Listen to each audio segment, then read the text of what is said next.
Bismillahirrahmanirrahim. Assalamualaikum warahmatullahi wabarakatuh. Nama saya ialah Muhammad Afzan bin Azmi. Nombor matrik saya ialah AA190379. Hari ini saya akan melakukan pembentangan tentang latihan industri yang saya lakukan di EdTech Batu Pahat. Sebelum tu, yang saya hormati penyelia fakulti iaitu Puan Siti Mariam binti Bashari dan juga penyelia industri iaitu Encik Muhammad Suhaimi bin Makdin. Jadi ini ialah peta lokasi Pusat Latihan Teknologi Tinggi Batu Pahat ataupun lebih dikenali sebagai EdTech Batu Pahat. Ia terletak pada KM8, Jalan Tanjung Labuh 83,000 Batu Pahat, Johor. Ini ialah misi dan visi, objektif dan fungsi syarikat. Misi iaitu mengeluarkan tenaga kerja yang berdaya saing. Visi menjadi organisasi peneraju dalam membangunkan tenaga kerja yang berdaya saing. Objektif membantu ke arah penggunaan tenaga manusia yang optimum melalui program latihan industri. Dan akhir sekali fungsi iaitu menyediakan dan menjalankan program latihan kemahiran pra-pekerjaan untuk memenuhi keperluan sektor perindustrian di Malaysia dan meningkatkan taraf kemahiran pekerja sektor perindustrian. Seterusnya ialah organisasi Jabatan Teknologi Minyak dan Gas. Seterusnya ialah gancat ataupun jadual perancangan latihan industri sepanjang yang saya lakukan di EdTech Batu Pahat. Jadi ini ialah skop latihan ataupun skop pekerjaan yang saya lakukan di EdTech Batu Pahat. Jadi antara skop latihan yang saya lakukan ialah pengurusan bengkel. Pengurusan bengkel melibatkan perancangan dan pengendalian bengkel untuk menyimpan alat-alat bagi memudahkan kerja, menjimatkan ruang dan dapat menjaga keselamatan semasa di bengkel. Seterusnya, semasa saya berada di EdTech Batu Pahat, saya telah mengikuti training yang dianjurkan oleh Daikin yang dinamakan Air Conditioner Certified Technician yang diadakan selama 2 hari. Pada hari pertama, kami diajarkan untuk memasang aircon RA dan SA. Seterusnya, kami diajarkan untuk training flaring dan wiring. Seterusnya, pada hari kedua, kami diterangkan tentang RA cleaning dan melakukan amali RA cleaning menggunakan bahan-bahan chemical. Saya juga mengikuti training tentang mesin konvensional.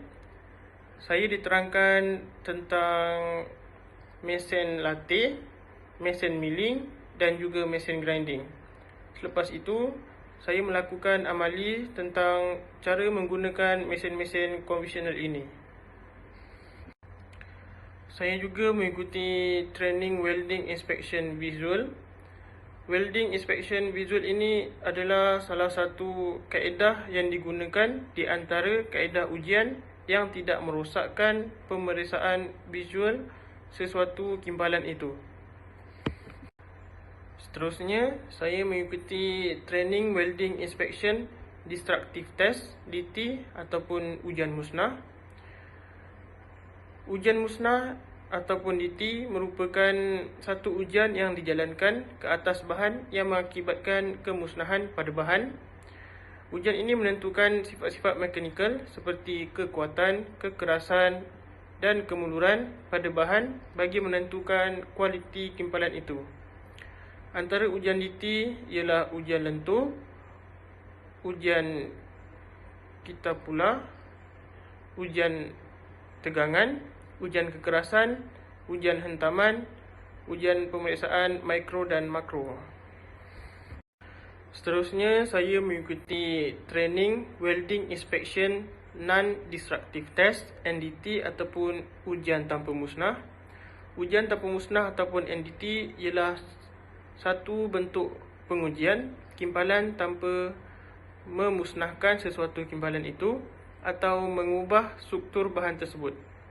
Antara ujian NDT ialah ujian visual, ujian radiografi, ujian ultrasonik, ujian penusukan magnet, dan ujian elektromagnetik.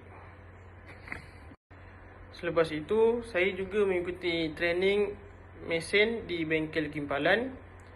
Antaranya ialah mesin plasma cutting, mesin surface grinding, dan juga mesin cutting machine.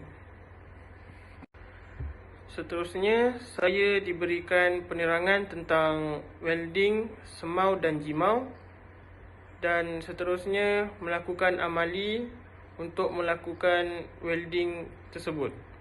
Jadi ini adalah hasilnya yang saya dapat semasa melakukan welding, semau dan jimau. Seterusnya, saya juga berkesempatan mempelajari cara-cara pemasangan scaffolding ataupun perancah jenis besi beroda. Seterusnya, di Attack Batu Pahat juga saya melakukan kerja-kerja maintenance seperti servis mesin, membuang habuk-habuk besi yang ada di mesin, menukar plug 3 phase dan juga menukar mentol lampu yang ada di pejabat.